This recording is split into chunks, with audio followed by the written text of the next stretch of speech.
Well, hey folks, how y'all doing? Welcome back to Old Man Beef Tallow. This is going to be my first time using it. This is some sort of new fad, or maybe it's not, and I just heard about it.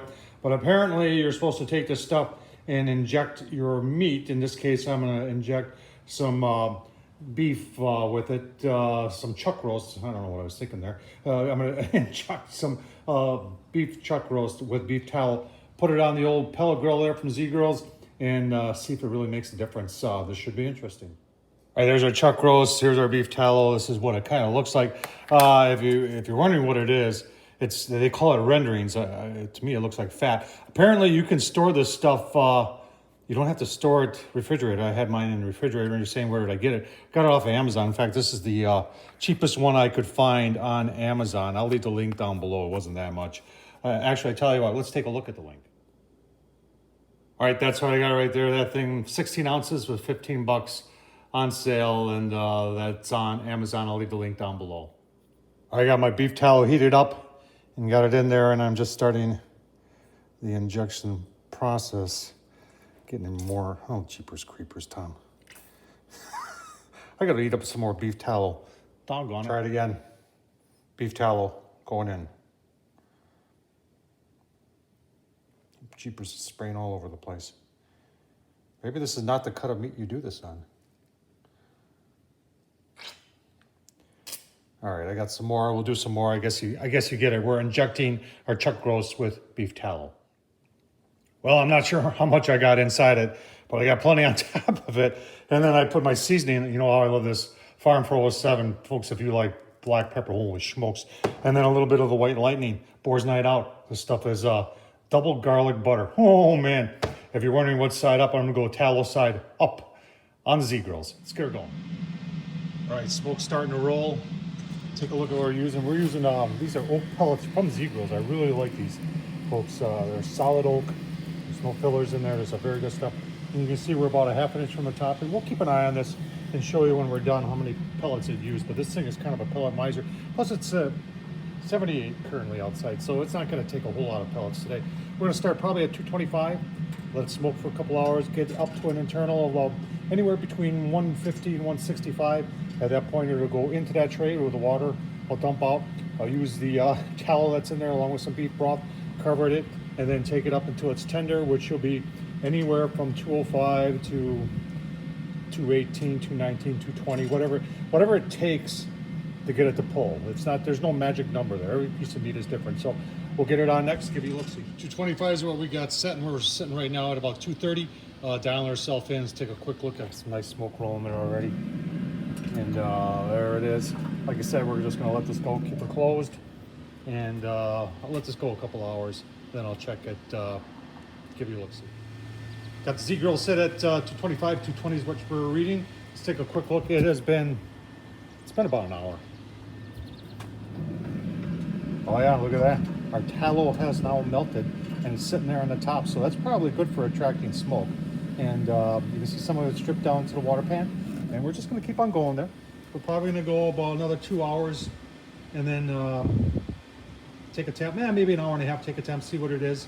And like I said, when you get that at 155, 160, 150 to 165 is when we're gonna put it in the pan, wrap it, and then put a little beef broth in there, and then we'll turn it up to like 300, 325, and take it the rest of the way. Let's take a look and see how we've done on pellets. Okay? Keep on going. All right, 3 hours into it, PID's doing a great job. 225. Let's take a look-see, shall we? Oh yeah, look at that. Let's take a tap so you can see it. Yeah, no ways to go there yet. Keep going here. Get her up. Like I said, I want to get her to about, well, today I think I'll just get her to 150 if I can, and then from there we'll we'll wrap it, put a little bit of juice in there, a little beef broth, and then we'll turn it up to get it so we can pull. All right, right around that 250 mark, just took it off. Put a little beef broth on top of it. We've got the little bit of the tallow and the drippings in there. Gonna give her a cover, put it back on, turn it up to about 325. Like I said, well, you won't see it until it's unwrapped now. but I'm going to take that internal up until it is probe tender. All right, going through the cool down process. I told you we'd show you the pellets. We started about 9:30 this morning. It's now 4:30. Just pull it off. This pellet hopper holds 8 pounds. We weren't up to the top, so I'm going to call it. It's probably a little over, probably 7.5 pounds is in there. So let's take a look now. And I would guesstimate that to be about a pound left. So in 7-ish hours, we burned, I'm going to say about 6.5 pounds of pellets, which is not bad. I remember outside temp today was in the 70s, so we had that working for us. It was a lot colder, and we did the first couple hours at 225, and then we bumped things up to 300, and did it like that for like the last 2.5 hours. So let's go take a look at the chuck roast. All right, it's been roasting for about a half an hour, maybe a little longer. Let's take a look, see.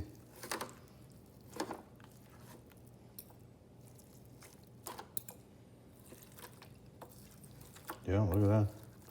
Comes apart. A little resistance right here. Not bad. I always tell people if you want to practice your brisket talents, do it on a chuck roast, because if you can get a chuck roast to pull, brisket will be a piece of cake. Yeah, right there. Look at that. That's nice.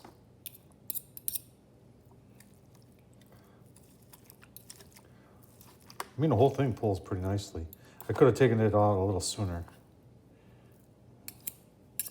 Let's take a, we gotta take a taste test here.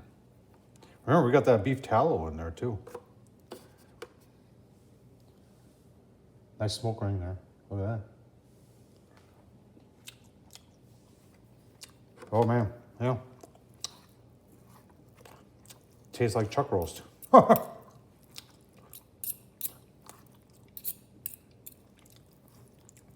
I probably didn't do that beef tallow correct, to be honest with you. You saw the most of it went out of it. I'll have to figure out how to do that, because apparently that's a thing. But I'm going to keep pulling this and make some sandwiches. It'll be delicious. Folks, hope you enjoyed this. Thumbs up. Tom Horseman at YouTube. Leave a comment, as you always do. Appreciate you watching. Thanks.